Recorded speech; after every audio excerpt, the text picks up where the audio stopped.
Assalamualaikum warahmatullahi wabarakatuh. Hamdan syukran lillah, salatu wassalamu ala rasulillah wa ala alihi wa sahbihi wa mawalah, amma ba'd. Sahabatku yang dimuliakan Allah subhanahu wa ta'ala, Rasulullah sallallahu alaihi wasallam ketika beliau mendengarkan azab-azab terhadap umat terdahulu, beliau memohon kepada Allah subhanahu wa ta'ala supaya azab tersebut tidak tertimpa kepada umatnya, sehingga doa daripada Rasulullah sallallahu alaihi wasallam tersebut Allah abadikan dalam surat Al-Baqarah, yaitu Rabbana wa la tahmil alaina isran kama hamaltahu ala alladhina min qablina. Ya Allah, jangan engkau bebankan umatku seperti beban-beban umat terdahulu. Sehingga dari doa tersebut Allah subhanahu wa ta'ala mengabulkannya. Dalam surat Al-A'raf Allah subhanahu wa ta'ala mengatakan, wa yadha'u anhum israhum wal aghlal allati kanat 'alaihim. Kehadiran Rasulullah sallallahu alaihi wasallam membuat belenggu-belenggu, beban-beban merasa ringan terhadap umatnya.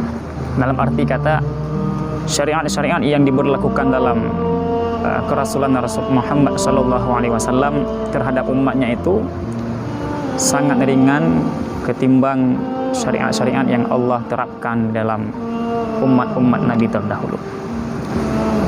Sebagai salah satu contoh, Abuya Sayyid Muhammad Alwi Al-Maliki menyebutkan dalam kitabnya Syaraful Ummah,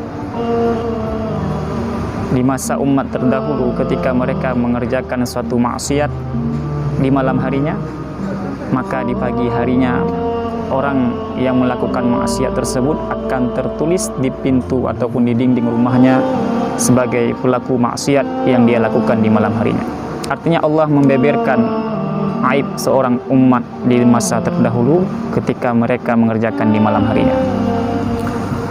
Berbeda dengan umat Rasulullah SAW, Allah menutup aib umat Nabi Muhammad SAW. Tidak pernah seorang pun ketika umat Rasulullah ini mengerjakan maksiat di malam harinya, Allah menuliskan ataupun Allah membukakan satu maksiat yang dilakukan oleh umat Nabi Muhammad di malam harinya.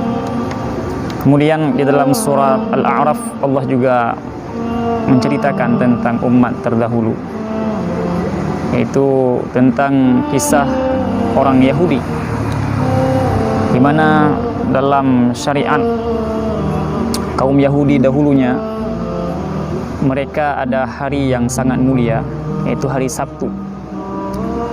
Sebagaimana kita umat Nabi Muhammad, yaitu hari Jumat. Di hari Sabtu tersebut umat Yahudi tidak boleh mencari rezekinya, tidak boleh mencari nafkah, tetapi di hari Sabtu tersebut mereka harus fokus beribadah mulai daripada terbit matahari sampai terbenam matahari. Hari jam 6 pagi sampai jam 6 sore mereka tidak boleh keluar mencari rezeki, tetapi mereka harus fokus beribadah di dalam masjid-masjidnya. Allah katakan dalam surah Al-A'raf, was'alhum 'anil qaryati allati kanat hadiratal bahr. Wahai Muhammad, coba engkau tanyakan kepada umat Yahudi tentang kisah umat-umat ataupun kaum-kaumnya terdahulu yang hidup di posisi pantai. Idh ya'duna fis sabti idh ta'tihim hitanuhum yawma sabtihim syur'a. Yaitu tatkala mereka melanggar di hari Sabtu, Allah sudah melarang mereka untuk tidak keluar mencari rezeki di hari Sabtu, tidak boleh keluar ke laut untuk mencari ikan, tapi mereka melanggarnya tetap keluar di hari Sabtu. Kenapa? Karena mereka tidak sanggup lagi menahan cobaan Allah, karena di hari Sabtu idh ta'tihim hitanuhum yawma sabtihim syur'a. Pada hari Sabtu ikan-ikan itu seolah-olah melambaikan tangannya kepada umat Yahudi, karena ikan tahu bahwa umat Yahudi tidak boleh menangkap ikan di hari Sabtu. Wa yauma la yasbituna la ta'tihim. Sedangkan di hari yang bukan Sabtu, hari Ahad, Senin sampai Jumat, la ta'tihim, tidak ada seekor ikan pun yang keluar yang bisa ditangkap oleh umat Yahudi. Wa yauma la yasbituna la ta'tihim, sedangkan pada hari Senin sampai hari Jumat itu ikan itu tidak ada seekor pun yang berkeliaran di tepi-tepi lautan.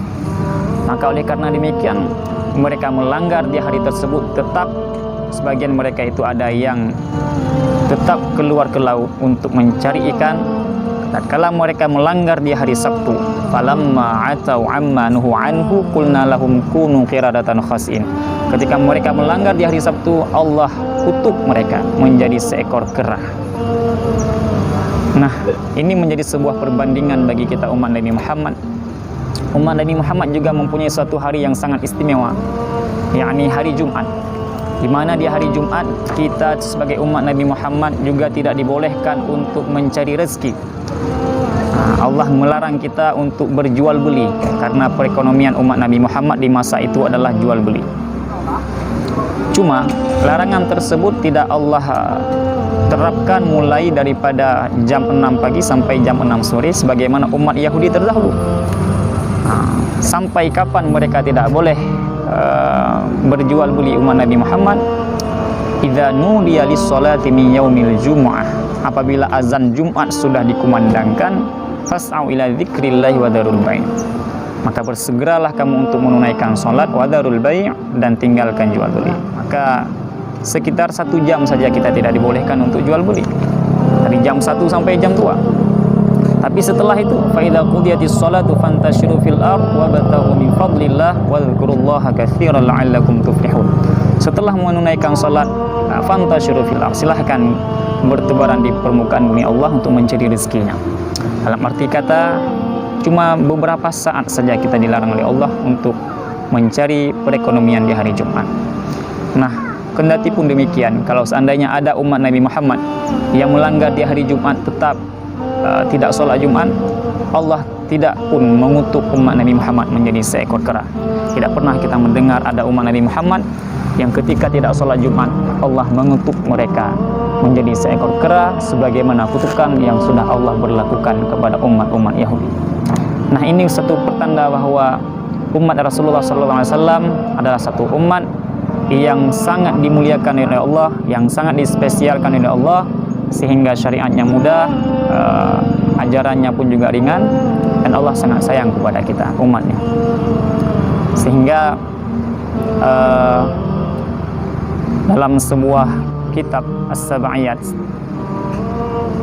ketika Rasulullah itu hendak wafat, Rasulullah menanyakan kepada Jibril apa yang sudah Allah persiapkan kepada umat. Allah mengatakan kepada malaikat Jibril, wahai Jibril, sampaikanlah kepada Muhammad, kepada Rasulullah, bahwa innallaha harramal jannata ala sairil anbiya wa ala sairil umam hatta tadkhulaha anta wa ummatuka. Allah melarang rasul-rasul yang lain dan umat-umat terdahulu untuk memasuki surga Allah sebelum engkau dan umat engkau masuk terlebih dahulu. Jadi begitu Allah spesialkan kita, sehingga jangankan umat-umat terdahulu, rasul-rasul yang terdahulu pun juga tidak boleh masuk ke dalam surga sebelum kita dengan Rasulullah SAW memasuki surganya. Karena demikian, dispensasi ataupun keistimewaan yang Allah berikan kepada kita umat Rasulullah SAW mesti kita gunakan sebaik-baiknya, sehingga tidak membuat Rasulullah itu malu di hadapan Allah dengan perilaku kita sehari-hari. Sehingga semoga kita doakan kita semuanya menjadi umat yang bisa membuat Rasulullah bangga di hadapan Allah Subhanahu wa taala, yang mana Rasulullah dulunya sudah membela kita, sudah meminta untuk diistimewakan umatnya, sehingga kita insyaallah dimasukkan ke dalam surga bersama Rasulullah sallallahu alaihi wasallam. Amin amin ya rabbal alamin. Hadanallahu iyyakum ajma'in.